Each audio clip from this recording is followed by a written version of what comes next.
Welcome everyone to another recording of Two Geeks and a Marketing Podcast. We're back for more news, tech, content and wisdom from the world of marketing. My co-host is a marketing veteran. He's a speaker, trainer and advisor who has had nearly 3 decades of experience. He enjoys revealing visual storytelling techniques to help you build better online campaigns faster. I give you Monsieur Pascal Fintoni. Well, thank you so much. I've just heard from my co-host, a marketing speaker and consultant, spent his whole career helping his customers keep their marketing simple but effective. He's the author of 𝗧𝗵𝗲 Marketing Plans and the creator of the Rogue to Rogue video series. I give you Mr. Roger Edwards. Oh, thank you, Pascal. And this is episode 131. Now, we have had a little bit of a break for Christmas and the New Year. And let's face it, Pascal, the UK winter this year has been pretty grim, hasn't it? It has. So this is our mission, everyone, to give you a bit of light entertainment to inspire you for, your next marketing campaign. But I think for us also, when we use this audio video magazine, is to be a bit of a mirror of what's happening across the wider society and what we can do as marketers to adapt our communications effort. But something tells me that right now people need to have their spirits lifted up. So think about this about your campaign, everyone. Yeah, I think we've got dark grey skies, rain and wind. Yeah, we definitely want to uplift everybody and forget about some of the horrible things that are happening in the world and focus on some of the positives. As always, we're going to have our segments. We've got In the News, we've got Content Spotlights. We're going to go back in time to this week in history. As always, we'll be looking at some marketing tech and apps. And finally, one of my favourite parts of the show, film marketing. And Pascal, you have chosen our film for this week. Give us a sneak peek. Oh, listen, I wanted really to have fun, but also to look at marketing lessons that are transferable today. I'm going to take you back 25 years into the past because it is this year the 25th anniversary of Monsters, Inc. Oh, how can it be 25 years? Honestly, I can remember going to see that at the cinema with my son. I can't believe it's 25 years. What a great film. Can't wait to talk about that. But shall we get on with the rest of the show? Pascal, let's head into the news. And we begin with Netflix, who's doubling down on its category expansion strategy with investment in video, podcast and gaming, admitting the TV landscape has never been more competitive. The BBC has confirmed plans to create shows for YouTube in landmark deals as it looks to reach younger global audiences. And Morrisons is looking to up its value personalization in 2026 and build on the Christmas sales growth, claiming a continued focus on the value triangle of better prices, loyalty and promotions as the way forward. Research from the European Association of Communications Agencies finds that nearly half of brands ran pitching processes last year, with 65% of those processes resulting in an agency change. Wow. Well, AI is the most pressing matter for marketers, according to research from Media Ocean, but they are much more likely to use it for research and data analysis than execution.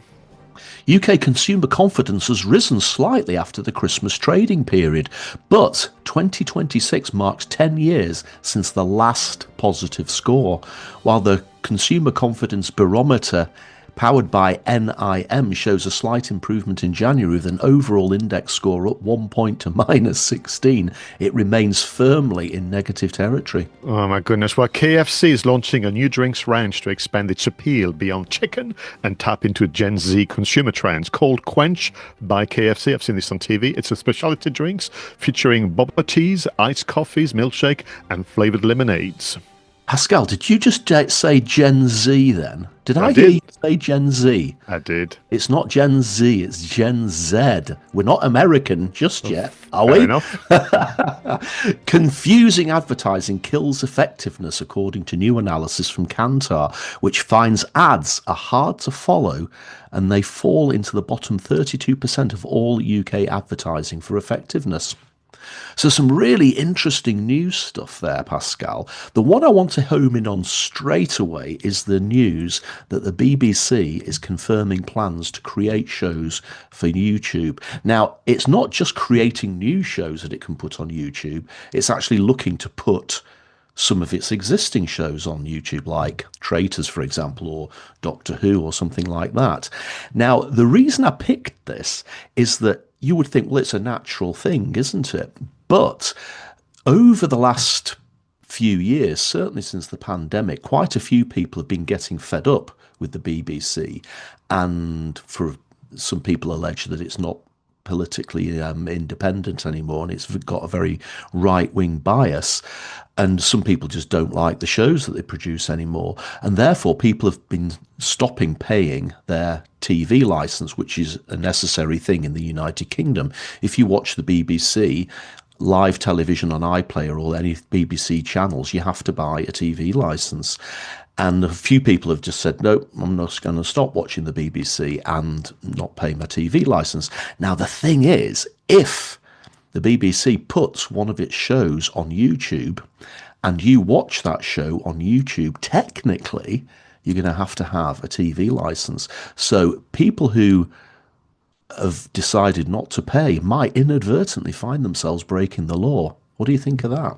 Yeah, but I mean, for me, from a marketing standpoint, this is what you do. You look for channels of distribution. You look for customer behavior, you inform yourself and make a decision. And what is interesting is, so the BBC, in terms of its standing in the world, is both a content creator. They're going to hate that term, but they are a producer and programmer of TV series, documentaries, game shows, and so on. But they were also a broadcaster. So if you wanted to watch a BBC made program, you had to go on BBC iPlayer or you watch the live ones. And then I said, well, actually, maybe we could also open up possibilities by being just a producer, just a creator, just the investor and invest. So are we going to see a future where the BBC have planned to create shows for Paramount Plus? Are we going to see a future where the BBC is creating programs for Netflix? We're going to come on to it in a moment. So to me, it's just fascinating about a once kind of image out there in the world, but also think, well, actually, we'll do a number of things, which is in its totality, but we can break it up. We could just be the producer, programmer, creator, and then we'll just use a different channel altogether. For me, I don't find YouTube particularly appealing as an interface. We watch all sorts, but because unless you've paid for the premium version, I was saying that the BBC programs will have adverts every other 10 minutes, if it's a half-hour show and so on. So I think it's going to be interesting to see how that works. But I'm reminded that many, many years ago, I'm going to take you back nearly 10, 15 years ago, there was a massive conference around the future of TV, and this was sponsored by YouTube. Ah, that's interesting. Yeah. Now, interesting that you should mention looking for different channels of distribution. Netflix is doubling down on its strategy of category expansion, according to this news item. So they're looking to invest in more video podcasts and gaming.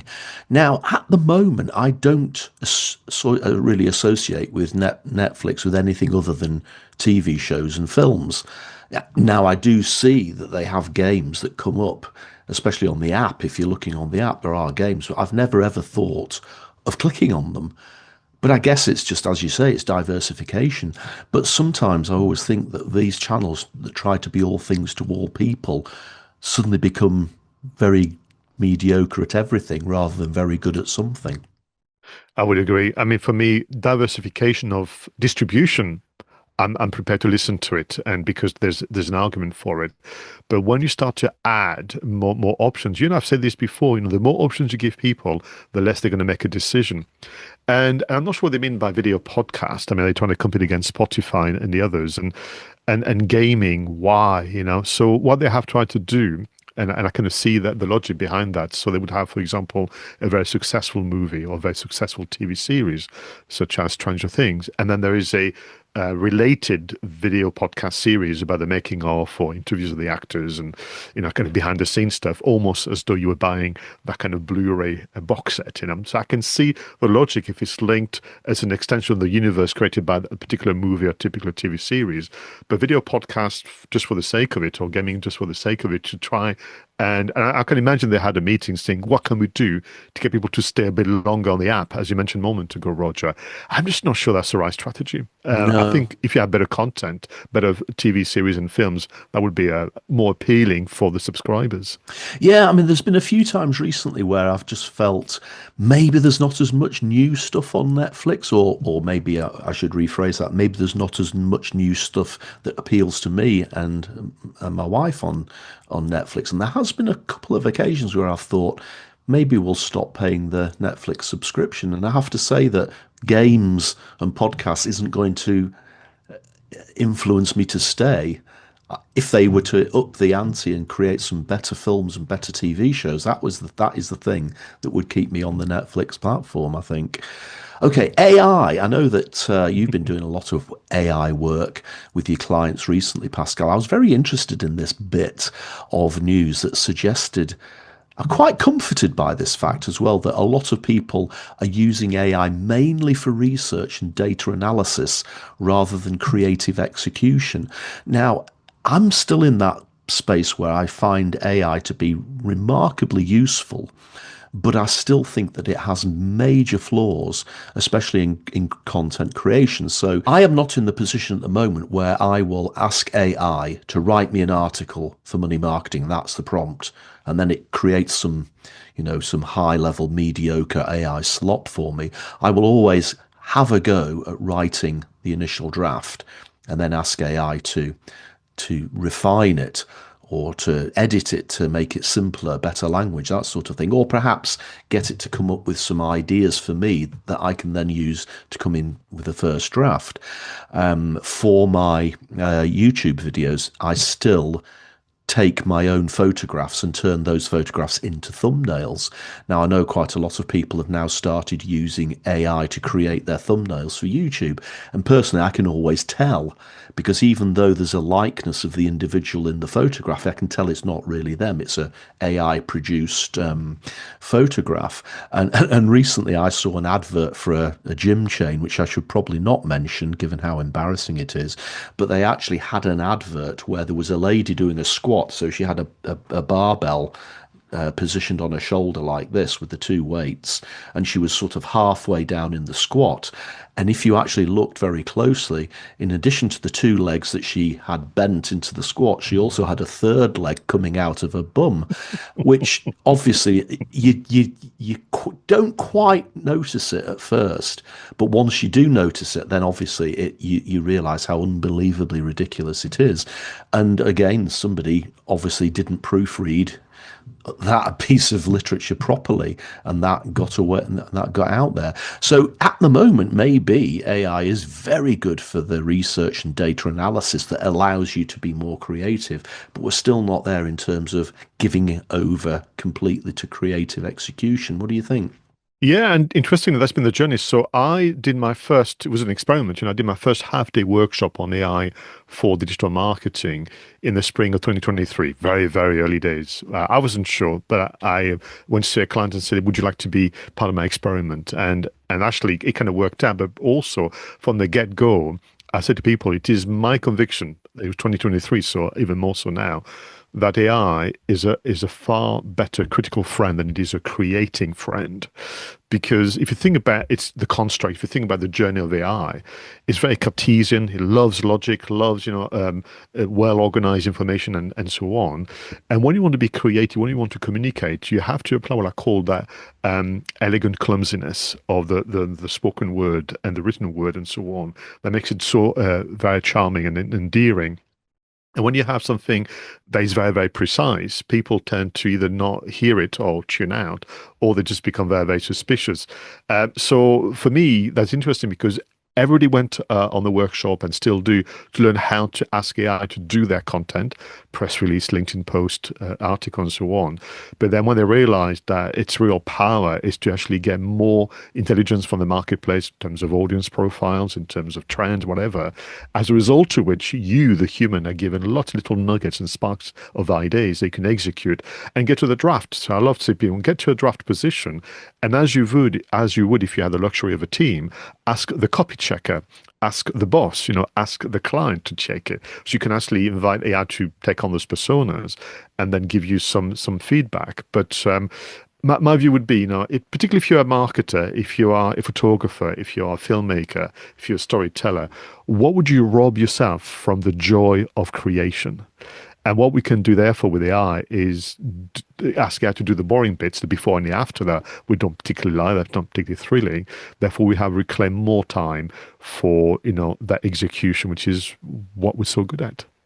Absolutely, absolutely. I absolutely agree with that. And I think that certainly with the people that I'm working with, that's the way we are at the moment. But we know it's a moving feast and these things are getting better every day. And there will come a time when the lady doing the squat will not have three legs, and maybe we'll have to review our conversation at that point. Some great news items to talk about there. We could have a chat about KFC and its quench, but I don't think we're a target market for boba teas and iced coffees and that sort of thing. So I think it's time that we should move on to our detailed look at some content in the content spotlights. In this part of the show, Pascal and I look at a piece of content. It could be a podcast, could be a video, could be an article, and we take a deep dive. So Pascal, what have you got for us this week? Now, as you looked at the show notes, you know that they are blank. It looks as though I've not made up my mind, but this is a time of year, everyone, where I want to have a discussion with our co-host, Roger Edwards, about Roger Edwards TV, your dedicated YouTube channel. I know I'm going to embarrass you, but listen, everybody. So according to YouTube, this was launched on the 31st of January 2014. I don't know whether there was an earlier version of that channel.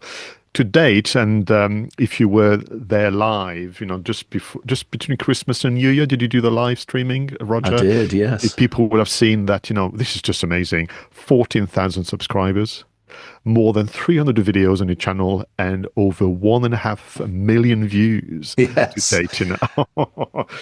So, round of applause for everyone. But I'm curious, really, about, I suppose, lessons from 2025. Your now workflow, when it comes to the planning, the recording, the editing, and so on, have you got going? I hope you don't mind. I think we will find it fascinating, and feel free to share about the kit. And I'm guessing, your reflection as a creator about 2026 and how you're going to keep yourself motivated. So all in one go, but this is our yearly recap on Roger Edwards TV. Yeah, I mean, I think originally it was called Roger Edwards TV for the reason that I thought that I would start to create a whole sort of host of different shows under that banner. So there was the Rog vlog, which was going to be me traveling to places. And I started this before the pandemic. So I was traveling to conferences, all over Europe. So I had quite a lot of good travel material to get in there. But I was also doing short videos called Marketing Made Simple, which were, as it would suggest, talking about how you can do marketing in a simpler way, cutting out the complexity, writing stuff in a simpler way, shooting stuff in a simpler way. And then there was a third series which was called Rog Talks, which is where it would just be a face to camera and I'd be ranting about why haven't they launched the most recent James Bond film, or political, or that sort of thing. And I thought that it would all come under the umbrella of Roger Edwards TV. But of course, I sort of misinterpreted how fickle the YouTube algorithm is. And I think that I made a rod for my own back by coming up with that particular approach, because YouTube didn't really know what my channel was about. Are you a vlogger? Are you a marketing person? Are you a political ranter? And I think that in the early days, that really stifled the amount of people that got to see my shows. So in the end, I thought the way to have done that would have been to have actually had 3 different channels, one about marketing, one about vlogging, and one about ranting. And I didn't want to have 3 channels, so I decided that it would just be a travel channel. So I actually deleted all of the marketing videos, and there was about 50 to 60 of them, and there was about 15 of the Rog Talks ones as well. I just deleted them, and actually since then, that's when the channel has started to take off. So obviously I've realized that was a mistake in the early days. So really for the last couple of years, it has been wholeheartedly the travelling around, mainly travelling around the UK, but with a little bit of European travel as well. I don't do as many, if any, conferences into Europe anymore, unfortunately, since the pandemic. I really enjoy it. I've sort of created this idea that when I visit places, I look for the historical nuggets, a little drop of history, I call it. So it could be a castle, it could just be the history of a particular hotel. I'm a massive fan of railway hotels, as you know, Pascal. And one of the series on the channel is about the former British transport hotels, which were built in the UK between 1850 and 1920. And most of the UK cities have what was a former British transport hotel. The Royal Station Hotel in Newcastle is a great example. The Balmoral Hotel in Edinburgh, the Landmark Hotel in London. These were all former British transport hotels, so they have a fabulous rich history, but they're also incredibly nice places to stay. So it's a double whammy. I get to stay in a hotel and review the hotel itself, but there's also a story you can tell about the history. And I tend to shoot from the point of view of somebody who's just arriving somewhere and is walking around and being sort of wowed by seeing stuff for the first time. I tend to script quite loosely. If it's a very historical episode, obviously I will do quite a lot of research, and I'll have that research written down in the app on my phone. But most of the time it's, I've not been here before, let's walk down here and see what, oh wow, that's fantastic, let's find out a little bit more about this. And it seems to be starting to resonate. I'm starting to get quite a nice group of a community, I guess you could call it, of followers. The channel growth isn't massive. There are other YouTubers out there who do similar things, who seem to have been a lot more successful. Maybe it's the fact that I'm getting older. I'm an old guy rather than a young whippersnapper, but who knows? But it's working for me. I enjoy it, and it's starting to bring in a little bit of income, and that income has replaced the income that I used to get from teaching my body combat classes, which I stopped doing a year or so ago because I was just getting a bit too old for jumping up in the air and pretending to be a ninja. So that's really where Roger Edwards TV is. There's going to be a lot more travelling this year if the weather ever improves. There's going to be a lot more railway hotels. I think I've still got about 16 of them to do, because there was 38 of them altogether. And maybe get to, there are railway hotels in France as well. There's one in Paris which I've got my eye on. I can't remember which.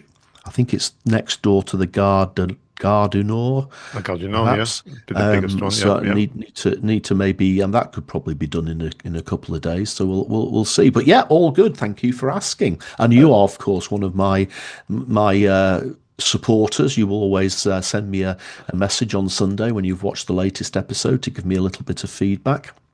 Absolutely. And it's funny. So our routine is that every Sunday lunchtime-ish, bacon Sunday time and Roger Vlog time.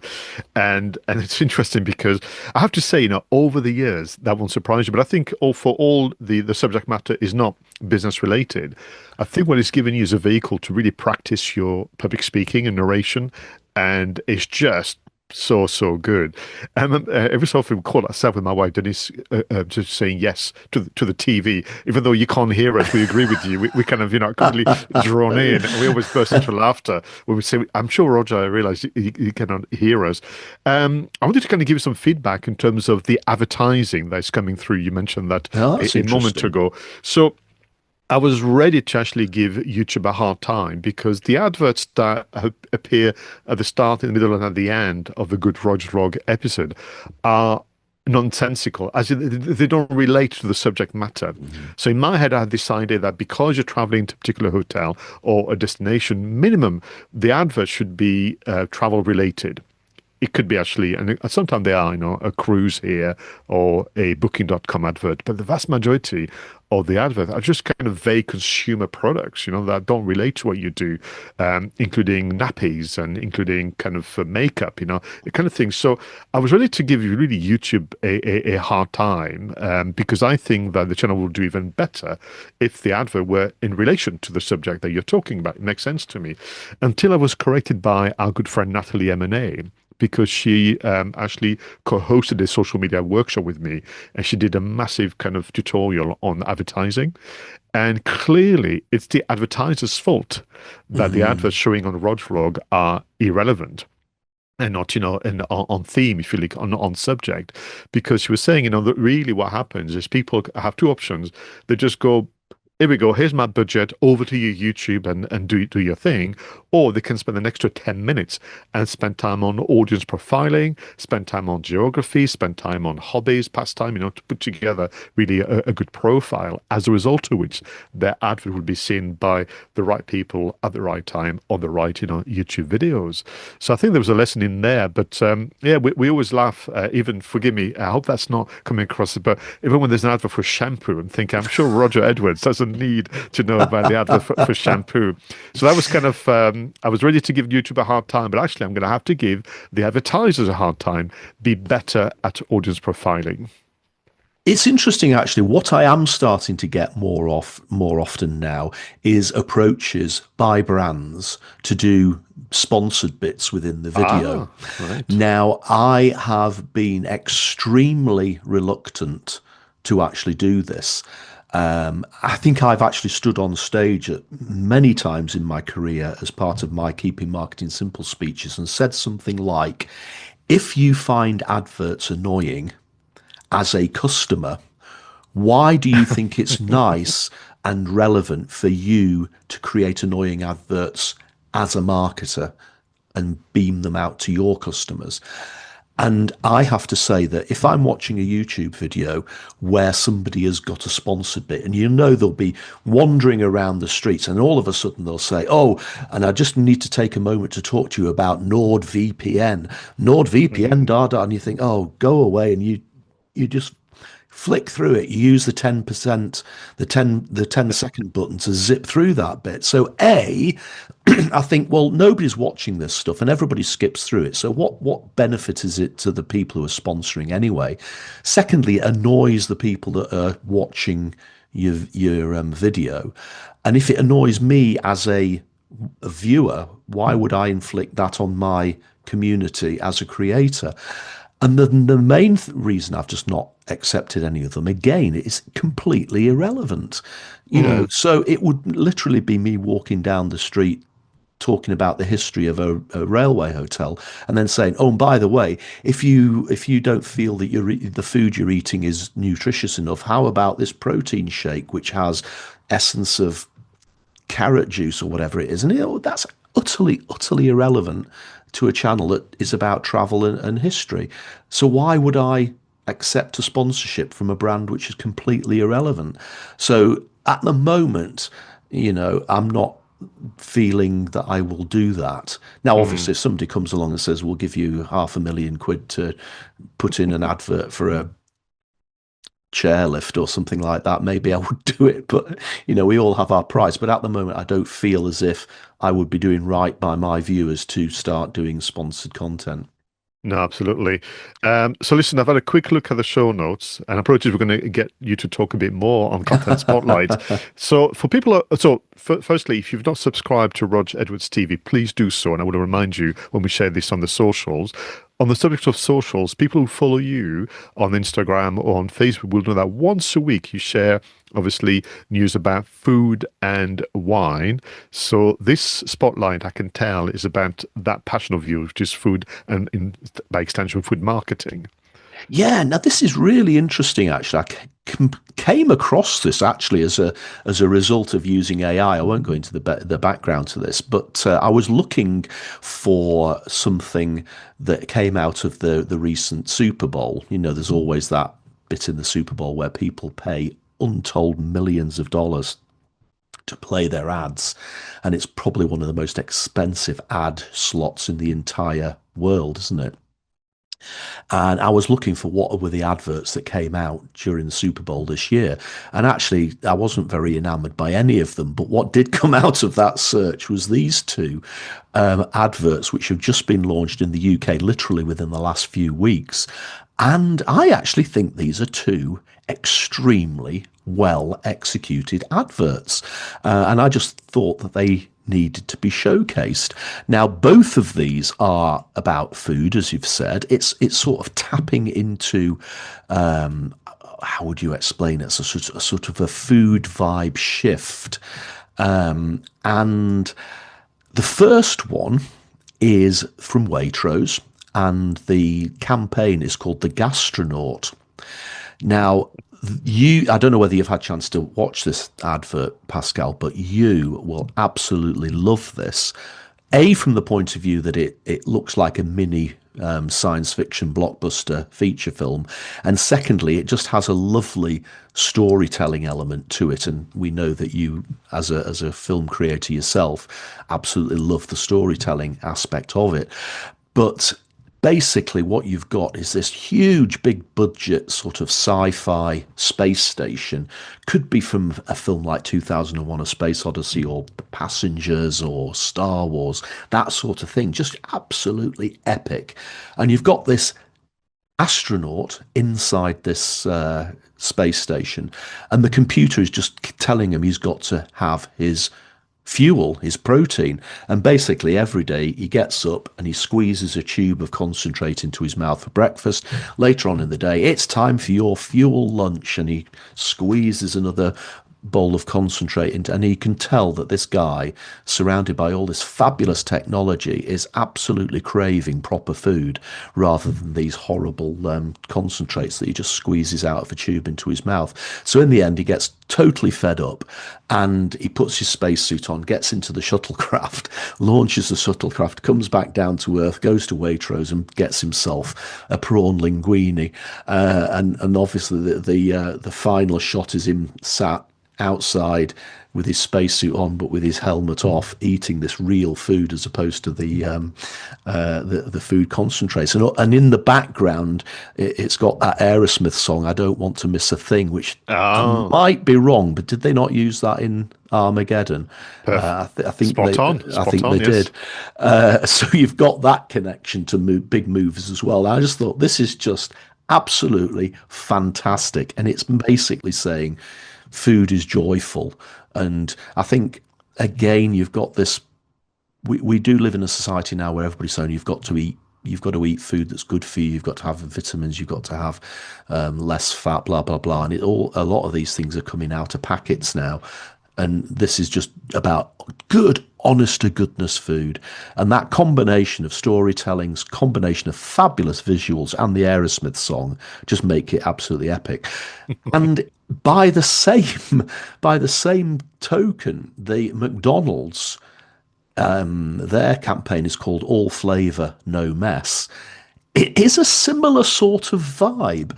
It's very high production, but this isn't science fiction. This is almost like focusing on London Fashion Week.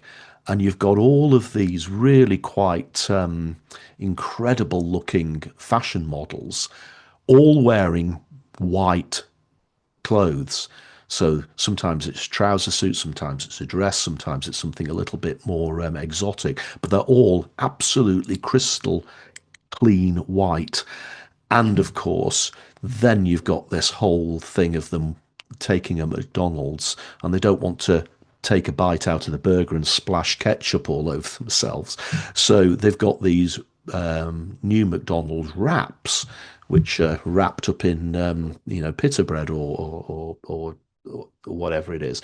And because of the way the packaging is almost like a tube, and you can push it up and push it out, it means that you don't get this all over your nice white clothes. And in the background, there's music playing, just as there is in the Waitrose advert. This is more sort of contemporary rap sort of music, hip hop, that sort of thing. But it absolutely fits the vibe of the advert. And whilst I am in nowhere near a McDonald's fan, in fact, I just find McDonald's food is utterly awful, but as an advert context, I can just see how this is going to resonate, particularly with younger people. But again, just like the Waitrose advert, I don't know whether they collaborated in any way or whether there was a mix of agencies.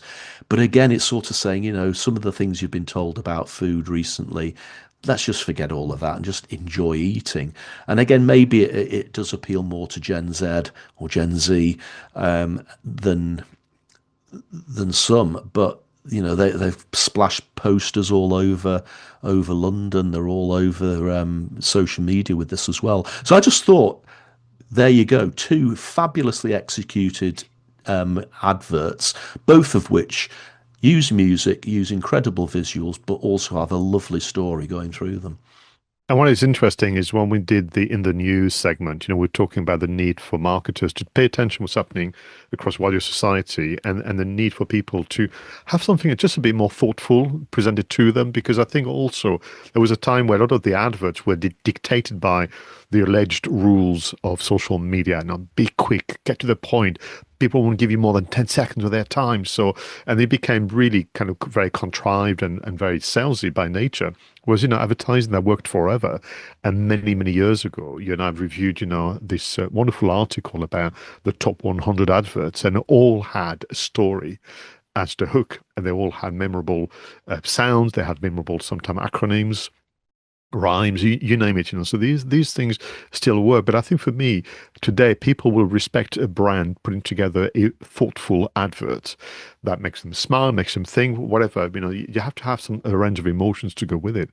And you and I've called it many a time on this audio video magazine, the crossover, the boundaries between filmmaking, advertising making, whereby people want to have relatable characters and the story that can be told in 90 seconds. And, famously, the Christmas adverts, do play a part in that as well. Yeah, these definitely had a Christmas ad vibe to them. They were in that real high production space. Fabulous. Great to talk about things in a little bit more detail. But now it's time, Pascal, for us to fire up the flux capacitor and set the controls of the TARDIS and head back in time to this week in history. And in 1959, Jack Kilby of Texas Instruments filed the patent for the integrated circuit known as the microchip. In 1979, cult action thriller The Warriors is released, directed by Walter Hill. It is based on the 1965 novel by Sol Ulrich about a street gang framed for murder who must fight their way from the Bronx to their home turf on Coney Island. Well, in 2004, Mark Zuckerberg and his co-founders launched a site called The Facebook from a Harvard dorm room. In 2004, Ben Hammersley's article Audible Revolution is published in The Guardian, describing the rise of amateur online radio and proposing several names for it: audio blogging, guerrilla media, and podcasting. Ah, right. Now, I know that The Warriors is one of your favourite films, Pascal. In my head, for some reason, Warriors is one of those films I associate with Mad Max. But of course, it isn't a post-nuclear film, isn't it? It's actually just as you described, people fighting across New York. Yeah, and so it came out in 1979. I saw it probably in the mid-80s, and I was absolutely enthralled. And then I became obsessed with understanding why, what it was made and that kind of things. And when Walter Hill was interviewed, basically, interestingly, his claim at the time was that his frame of reference was the Odyssey, with Ulysses trying to get home and having to obviously go through different trials and face different obstacles and formidable foes as well. And when you look at it from that point of view, it transforms, a understanding of the Warriors as a story that is almost more a legend, more of an allegory, but also predicting, obviously, straight gangs, predicting, obviously, factions around the world and that kind of things. And it's superbly filmed. This is 70s style of filming as well. They knew how to capture light and shadows and the different gangs as well. They're so. I mean, I shared with you in the past. If I could wave a magic wand, this is the movie I would like to remake myself and put my name to it. I don't think it's worth remaking because I think it's perfect as it is. The same way you would not remake Jaws or Star Wars, but It's and there's some iconic look and feel as well about the way they dress, the way, and then at the end, people know the line now, "Warriors come out to play," which was allegedly improvised by the actor as well. So it's really worth going back to. 79. I'd forgotten it was that old, but it's perfect storytelling. And it's a quest movie, you need to go from A to B, face the different obstacles, and it's beautifully filmed. But also, it was trying to, bring to the fore the issue of gangs, disaffected, disconnected from society, and what you can do about it. And look at Facebook or the Facebook. It's obviously, I can't believe it. 22 years since Zuckerberg and his mates created the Facebook in their Harvard dorm room. And look now, Zuckerberg's one of the richest people in the world. Meta obviously runs Facebook, also owns Instagram, WhatsApp, etc. Is absolutely massive. And I think what's interesting for me about this is the position that we're in with social media at this moment in time. Now, forget the roots, and obviously the growth of the way it's worked has been phenomenal, but just look at where we are with social media now. And it was interesting, I was watching Dragon's Den last night, and Stephen Bartlett is one of the dragons on Dragon's Den, and he's always going on about you need to use social media in your marketing, you need to be on TikTok, you need to be on X and Instagram and that sort of thing. But I'm just wondering how much longer is that going to be true? Because A, it's nothing like it was 22 years ago when every time you put a post up on Facebook or Twitter or everybody who followed you or was friends with you saw it. Now, it's very rare that if you post something, even your friends will see it because they don't show it to you. The algorithm is selective. And therefore, is it really as big a marketing tool as we think it is? But of course, these people have become so incredibly rich, and some of them have got incredibly dubious morals, and I'm absolutely over the moon that the French authorities decided to raid Musk's ex-headquarters in Paris, and it'll be interesting to see how that plays out. But I think we're almost on a tipping point now where, despite the, really interesting and successful history of some of these brands like Facebook, we could be at a tipping point now which sees the demise of some of these brands. Oh, completely. And it's both surprising but perhaps predictable. For me, it's a marketing channel. So Stephen Bartlett, can talk about his favorite toy, which is what it sounds like, really. I remember someone that was interviewed, and it wasn't about Stephen Bartlett, it was in general. When you hear somebody going on about TikTok, it's like listening to my nephew talking about their favorite dinosaurs. It's like just noise. So sometimes people get lucky on TikTok, but it doesn't become a rule for all to apply. And I think for me, the argument would be, well, that's a bit of a grand claim because unless you know the business strategy intimately, unless you know the audience really, really well, you can be sat on that comfy chair on the what's it called again? That program, Dragon's Den.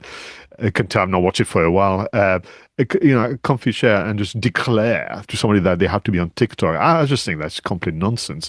Do the research, apply yourself logically, and if you were to use an old-fashioned pie chart, maybe there'd be a sliver of activity from TikTok, but there's all the rest. And the marketing mix is a wonderful thing. It works well, PR and all that kind of thing. So, yeah, I think we're going to see the next 2 years going to be very, very, it was going to be a very deciding kind of phase for social media marketing. And you and I have been saying it over and over again. Mix it up, don't have all your kind of marketing eggs in one Facebook basket. Absolutely.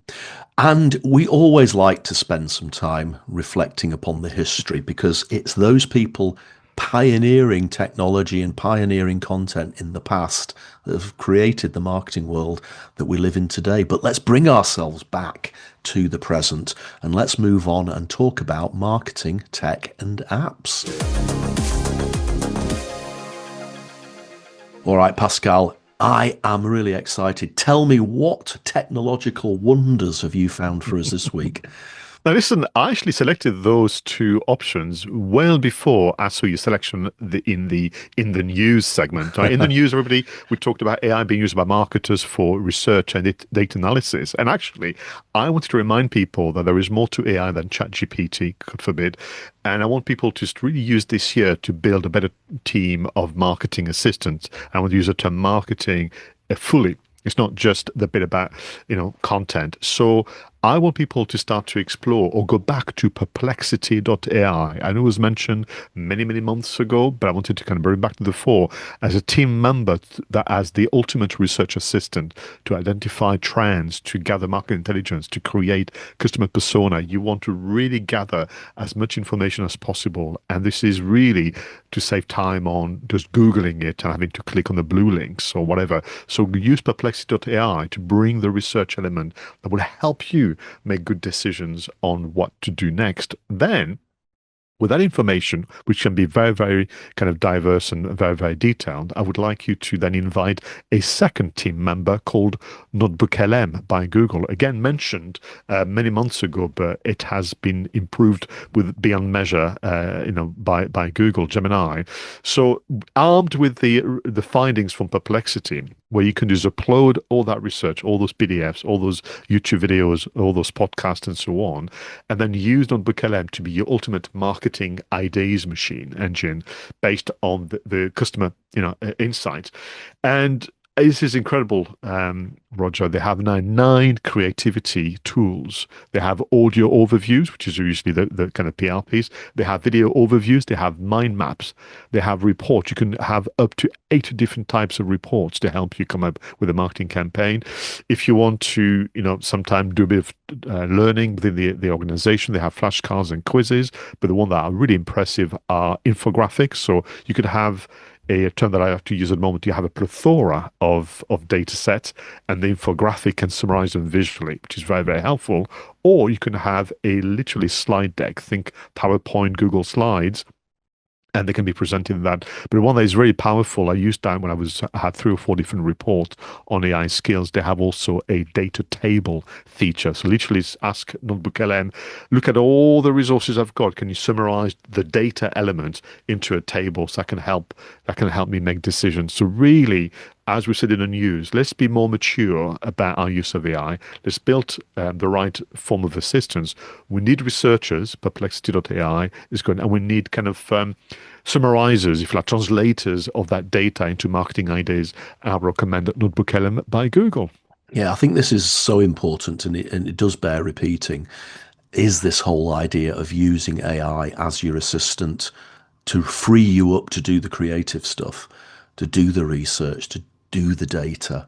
But as a human being, retain the creativity. By all means, allow it to refine things. But, human beings are not going to create visuals of 3-legged women lifting weights, and that's where we are. My stuff is AI based as well, Pascal. I guess we can't get away from the fact that AI is now weaving its way into everything that we do. Now, these 2 bits of tech that I've come across, I'm not really going to talk about them in much detail. It's really the question that arose in my head as a result of seeing these. So the first one is called 𝗬𝗠𝗠ly, and it describes itself as an AI speech coach. Now, I did review something similar in an earlier episode of Two Geeks and a Marketing podcast a couple of years ago. And basically what you do is you turn this thing on and you do your presentation, and it basically critiques your approach. It'll say whether you're using your arms too much. It'll pick you up on filler words. It will pick you up on using ums and ahs and things like that, and help to coach you out of those things and to make you a better presenter. The second one is called Present with a Z, Present. And again, this is an AI app that creates a presentation slide deck for you, obviously all based on AI, but this one particularly specializes in visual storytelling. So you put in all the information like who's the target audience, what's the product you want to talk about, what are the features, what are the benefits, what are the negatives, what are the competitors, and it will come up with a slide deck for you, but it will weave a story through that to help you come up with a much more engaging type of presentation. And these are great I don't know whether I would actually use them myself other than from the novelty factor, but the present one actually works quite nicely, although you do have to go through the hoops a few times to get it. Some of the stories a little bit laboured, I guess. But what it really did create in my head was this question: where does this leave PowerPoint? Because PowerPoint was for a long, long, long time the go-to.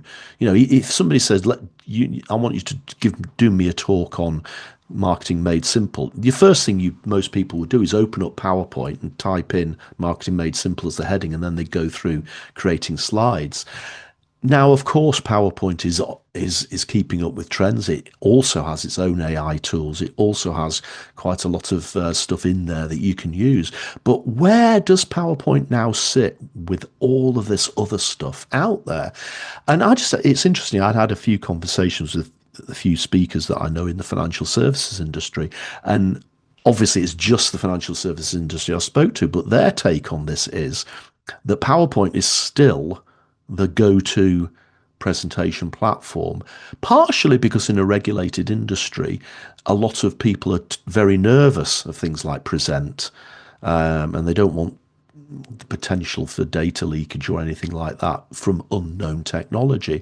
So some companies will not allow you to create anything other than PowerPoint presentations. But one of the things that people have been saying is that they'll probably go to something like Canva first and use Canva to create the presentations and then output it as a PowerPoint presentation, which you can do in Canva. I'd be interested in your take on this, Pascal, because obviously you, like me, you do quite a lot of workshops and presentations. Is PowerPoint still king?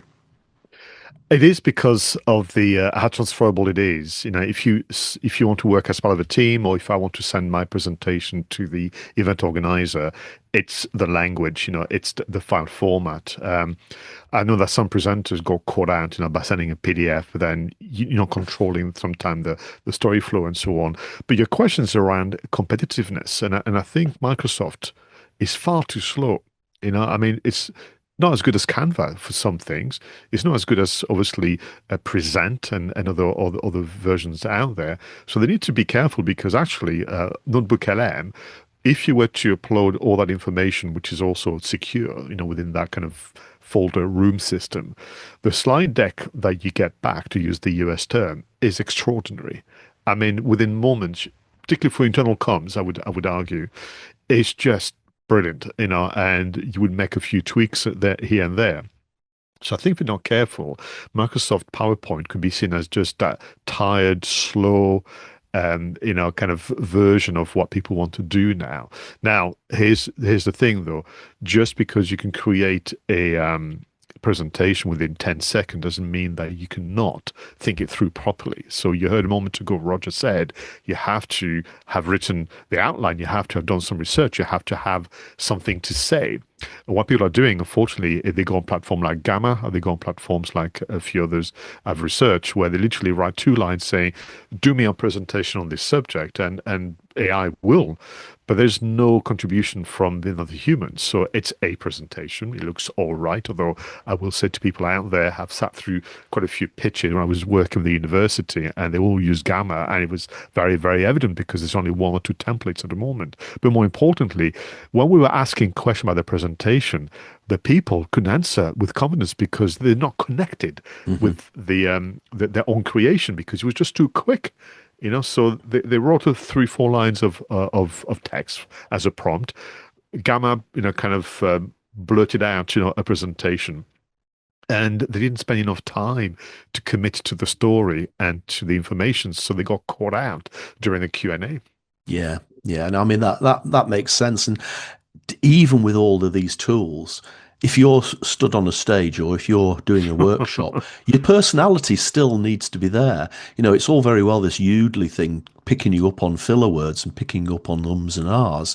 Now, I don't like to sit there and listen to somebody umming and ahhing, a lot in a 45-minute presentation. But a few ums and ahs are what makes us human. And if you eliminate all of that, then you effectively start to eliminate parts of your personality. So we do need to be careful how far we take it. Again, use these things as your assistant. Use these things to polish what you create as a creator, but don't let them take over and dehumanize you in the process. All right, Pascal, we are at the point where we always get extremely excited. It's time for film marketing. Well, it's film marketing, and as we said earlier, Pascal has chosen the film. It's 2001's Monsters, Inc. Let's watch the trailer. All right, let's get a move on, people. We are on in 7, 6, 5, 4, 3, 2, 1. Okay, people, Eastern Seaboard coming online. The creators of Toy Story. Good morning, fellas. Hey, what's shaking, bacon? Did you lose weight or a limb? Take you into the world behind your closet door. Roz, you're looking fabulous today. Is that a new haircut? New makeup. You've had a lift. You've had a tuck. You've had something. We've always been afraid monsters were there, Scary feet, scary feet, scary feet. Oh, the kid's awake. waiting to scare us. Twins and a bunk bed. But what we didn't know is that we scare them. What happened? The kid almost touched me. You can't touch a child, they're toxic. If a kid ever got through one of our doors, the results would be catastrophic. Walt Disney Pictures presents Kitty! That thing is a killing machine. a Pixar Animation Studios film.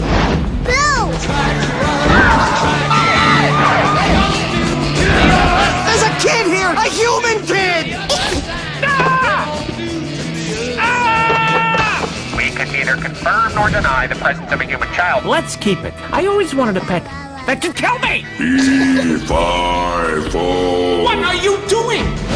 Monsters Incorporated. It's a musical. Put that thing back where it came from, or so help me. So help me, so help me. And cut. Oh, Pascal, that brings back some memories. What a fabulous film. This is joyous, isn't it? Right now, as I'm talking to you, I've got so many scenes flashing through, and I could just start to list them and giggle away because you've got some favorite bits. But so I'm pretty sure I saw this at the cinema in 2001. I don't recall, of course, the marketing campaign, so I had to do some research, but I didn't remember that. For all this was essentially a part of the Christmas movie kind of campaign in the US. We had to wait in the UK till February 2022, so it was a later release. It was more of a spring, Valentine's Day kind of school holidays kind of run for us. But in the US, as we'll discuss, it was the big push for that Christmas market. But do you remember seeing this at the cinema as well? I'm not sure I did go to see the cinema. I think I had false memories because when I said earlier that I took my son to see this, but that would have been after 2005, so I must have been thinking of something else. I don't think we went to see this at the cinema. I think we waited for the DVD.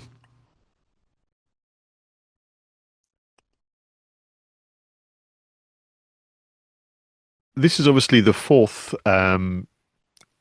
Pixar movie, with a difference. Disney is involved. We're going to talk about this as a potential marketing challenge, but they carried on to do that thing they do so cleverly, which is to create very relatable characters and situations and more from normal life and put it into a very unique universe. We went from toys to bugs and ants and so on, and now we're into the monsters, which is kind of interesting. And I don't know, do you have any favorite moments from Monsters, Inc. or any favorite characters? I think for me, Pascal, it's the actual characters themselves are all really sort of visually striking and memorable. But it's a question I was going to ask you, actually, is that I always get vibes of other things from the monsters, like the great big, Sully, the big fluffy. I get Muppet vibes from him. It's like a cross between the fur, yes, yeah, it's like a cross between Big Bird and Grover, or Big Bird and the Cookie Monster. So I think okay, they've taken inspiration from Muppets there. Then you look at Henry J. Waternoose, and I'm seeing Jabba the Hutt when I look at him. No, obviously the one-eyed monster and the associated poster, Keep an Eye on Me, is just absolutely glorious. But they do seem to have been inspired by other films, and it was that, I assume that was deliberate.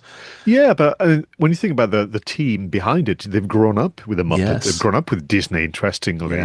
Yeah. And for me, what they've done very, very cleverly as well with Pixar, the entire family could go and see it and enjoy it, for different reasons. But so for all the time that I've loved, Monsters, Inc., one of the characters who used to crack me up was the kind of administrator stroke librarian stroke, kind of checker, the slug monster called Rose. And you had obviously Billy Crystal playing Ŵazowski, trying to charm her all the time. And I used to love it in that moment, because we've all been there and we've all worked somewhere, whether it's an office environment or a factory floor, where those archetypes are there, the kind of the annoying colleague that's a bit competitive, the pal, maybe the girl you fancy or the boy you fancy, but also there's that, supervisor. And I used to absolutely love, used to go and she would go something like, Ŵazowski, you haven't done your paperwork today, that kind of really growly voice. And for the last 25 years, I was convinced it was a woman doing that voiceover. And it's not. It's actually actor, comedian Bob Peterson. I discovered that. But and of course, we all fell in love with a very, very cute Boo, the young girl who essentially managed to follow Sully into the world of monsters.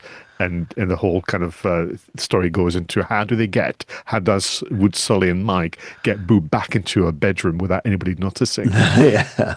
And of course, the voice of Sully is one of my favourite actors, John Goodman. I mean, he's in one of my all-time favourite films, Sea of Love, playing a detective, but he's just, what a comic character. I mean, even when you've got him on screen, his comic timing is incredible. Again, you had the comic timing here, even though it was just his voice. The voice of an animated character, his comic timing and his comic genius is fabulous. Yeah. I think, for all it's an animation. Yeah. Casting is important. And I guess you would play on that. So it was hard to remember 2001, but I knew that certainly Harry Potter, the very first one, Philosopher's Stone, had been released. And I'd forgotten about Shrek, but essentially this is the first marketing challenge for, the team, that head-to-head competition with Shrek and Harry Potter for that kind of, for someone's purse, really, for someone's time. Now, Shrek had been released in the spring, summer of that year and was already a massive, massive, massive hit. And in fact, it went on to win, the award for the Oscar, for Best Animated Feature. Actually, Monsters, Inc. was also shortlisted. But then you had Harry Potter literally released 2-3 weeks after Monsters, Inc. So from a marketing standpoint, the team had to really think through about how do we make sure that we don't lose out to those massive, massive successes, and people choose to spend money twice, once with us and once with Harry Potter. There was no way they could compete against the IP of Harry Potter. People would make that choice. I think the second marketing challenge, the research would suggest, was actually this idea of creating a new universe. So people understood Toy Story, they could relate to that. We all had toys. We all wished the toys would talk to us. I think Bug's Life was relatable because, you can kind of understand these are insects and you understand the sense of a colony and the sense of, family and whatever. But this was a new universe, Monstropolis and monsters, harvesting children's scream to essentially power the city. And the risk could be that people would say, oh, a bit scary, a bit too much, to what I'm dealing with as a parent, with essentially my kids thinking they have monsters under the bed or in the closet. So they had to contend with that. But the one that I think was probably far more, I suppose, more like a cloud over their heads is that Disney-Pixar partnership. I don't know how you feel about it, but certainly Disney was linked to, I would say, safer bets when it came to storytelling, but also essentially lose grounds because their traditional approach to animation just was losing market. People were not interested. They wanted the Shrek, they wanted the Toy Story, and so on. And there was some kind of murmurs and kind of stories going around saying, is that a step back for Pixar? Are they going to lose grounds by essentially associating themselves with the old-fashioned dinosaur that is Disney? Yeah, I mean, I at the time, I probably didn't even think about it. I think Disney has perhaps a more solid reputation today than it did back then. At the time, I think associating it with the Disney name probably helped almost dilute the image of the monsters because, yeah, initially you could look at it and think, oh, this is definitely not a movie for kids. But then you see the Disney word and you think, well, actually, okay, if it's Disney, it's got to be okay for kids, hasn't it? Although you can tell from the point of view looking at the posters that they were fairly heavy from the Academy Award-winning creators of Toy Story, and that's in quite big type at the top of the poster. So they're obviously very careful to say what their credentials were, and that sort of shows that we're taking a bit of a risk, doesn't it? What is interesting, though, looking at the posters, they did not feature the name of the actors, because that would have been a good selling point, I mean, you put Billy Crystal and John Goodman is a director. It's kind of interesting, but yeah, you're right. People have loved Toy Story. It was a kind of almost overnight success in 1995. So that could be sufficient. But your point about also how do we make sure that people don't misunderstand that this will be a fun movie? And you're right. The monsters look cute. I mean, they are cute actually. They are smiling, and once they had adopted the strapline of "we scare because we care," I just think that's absolutely inspired, isn't it? Yeah, and of course the poster I love the most is the one with the one-eyed monster. You won't believe your eye. I mean, it's so obvious, but it's so simple and gloriously simple that I think that is one of the best posters of all time. And again, as you say, it doesn't include the name of the actors. It does, again, from the creators of Toy Story, fairly large type. But yeah, that is a very character poster. I absolutely love it. Now, the temptation, I guess, would have been to do more, almost all the characters that would be present in the movie to have their own one. And in which, but I think sometimes, scarcity is the best. To have just the one, you won't believe your eye, and to have that lead kind of monster, and not to have 6, 8, 12 of those different posters. I think it helped very well. Now, they had a long run to this. This were the days where people took time. So the teaser trailer was released in October 2020. I mean, you could argue almost a year before the release. So you have to be careful. And the teaser trailer is almost like a sketch between the two main characters. Yeah, absolutely. No, I suppose, again, we forget the lead times back. I mean, this was pre-social media, wasn't it? Obviously, we had websites in 2001, and therefore there was an element of online. But a lot of this would still have been reliant upon people watching shows, seeing TV slots, TV ads, seeing discussed on Swap Shop or whatever it is on a Saturday morning, or the equivalent of that, and that's where people were getting their information about films like this. So you actually needed that long lead in time in order to create the awareness. Whereas today, with all of the platforms that we've discussed today, all the social media and all the marketing channels, you don't have to have as long to create the anticipation. I still think that you should have a lead in, but you definitely don't need a full year as they had for this one. So that teaser kind of trailer, which allowed people to play the game of, is that Billy Crystal? Yes. Is that John Goodman? Because again, they're not mentioned whatsoever. Excuse me. But the voiceover intro, though, is still kind of playing a very close game to making a scary thing, because it reads as follows. I won't do the voice, even though I've got a crackly voiced throat today. But since the very first bedtime all around the world, children have known that once their mothers and fathers tuck them in and shut off the light, there they are, monsters hiding in their closets waiting to emerge. but they don't know this, that it's nothing personal, it's just their job. So, you've got that voiceover intro that's still playing into the fears that we can remember as adults and we can experience right now as children. But I think they played it very, very cleverly because those trailers were shown in movies, but also there was part of the Toy Story 2 DVD, or maybe, I don't know, Blu-rays. It was too early for Blu-rays. So if you bought the VHS cassette or the DVD, you saw the adverts within the Toy Story kind of environment. So I think that was played very well. And people had to wait till June 2001, I beg your pardon, for the official trailer that takes you into the world of Monsters, Inc. And you can really see the cleverness, the slapstick scenes. Boo, obviously, is now introduced. And interestingly, how monsters actually scared of children. Yeah, absolutely. If you sort of, they flip it, don't they? In the real world, it's the kids who are scared of the monsters as opposed to the other way around. But I think that's a fabulous bit of juxtaposition. Yeah. It's not shown in the trailer, but there's a scene that I love. There's one monster that keeps being unlucky. Do you remember the one that comes up with a sock on his back, and he has to be literally cleaned and shaved and that kind of thing? It's just so very, very funny. So this, is just absolutely joyous. Of course, there was partnership with McDonald's. People could buy the Happy Meal and get toys and collect them. There was some, actually in the UK, some very, very actually tight ties in with kids' TV channel like CITV.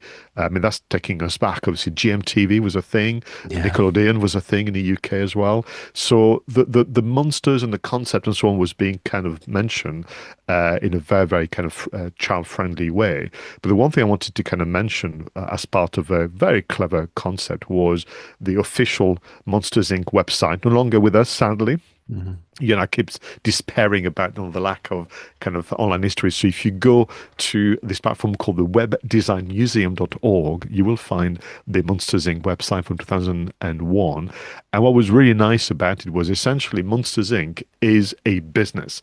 It's a corporate entity. And therefore, what they did, Roger, was to create this as a business website. I mean, short of having a LinkedIn profile for Sully and Wadowski. And therefore, you would visit it as though you were interested in working there and were interested in what they were doing. And of course, there was, the character profiles, there was little games, little downloads. This would have been, I'm guessing at the time, Roger, a Flash website, probably. Yeah, which wouldn't be surprised. Yeah. And ultimately, they kind of created the destination. So how do you then promote this before social media? Because you and I mentioned a moment ago in the previous segment that Facebook is 2004, so this is way before. Yeah. Then you enter the world of QuickTime videos and Windows media formats on portals like Yahoo and GeoCities and so on. And I have to tell you, I'm loving this because I'm thinking, these were the times where really having an internet connection was incredible, and people would then gather around the one computer in the house to go on a portal or to go on a chat room and whatever, and together watch a tiny, little vignette of that trailer, because we didn't have the connectivity then to have the full screen version, if you remember.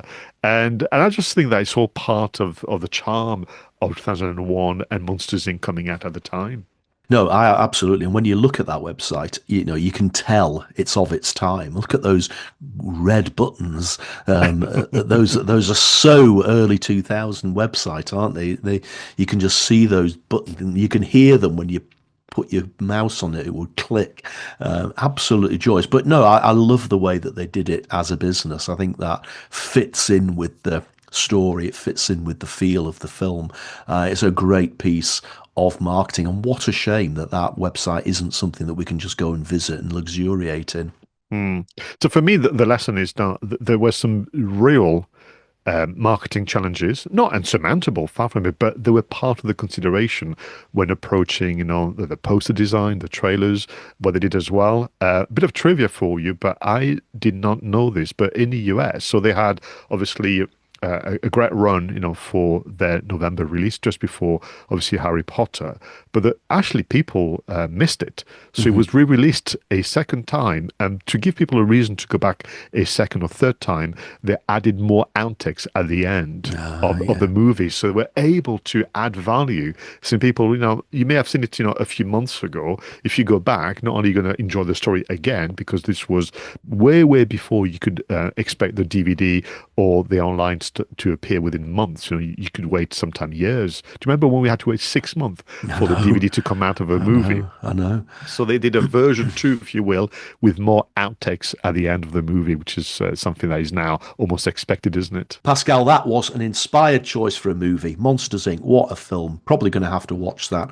again over the weekend. Absolutely. Oh, thank you everybody for watching Two Geeks and a Marketing Podcast and listening to Two Geeks and a Marketing Podcast. It's great to be back. We have got a whole year ahead of us. Lots more content to come, lots more content spotlights, lots more marketing tech and apps, and of course, lots of films to talk about. And if there's a film that you particularly love and you'd like us to review it in detail and look at the marketing, do please let us know. Leave a comment on the YouTube channel. Talk to us on the Instagrams, and we will see you on the next one. Thank you once again for watching. Go out there, make sure that your marketing is done right. I was Roger Edwards and he was Pascal Fintoni.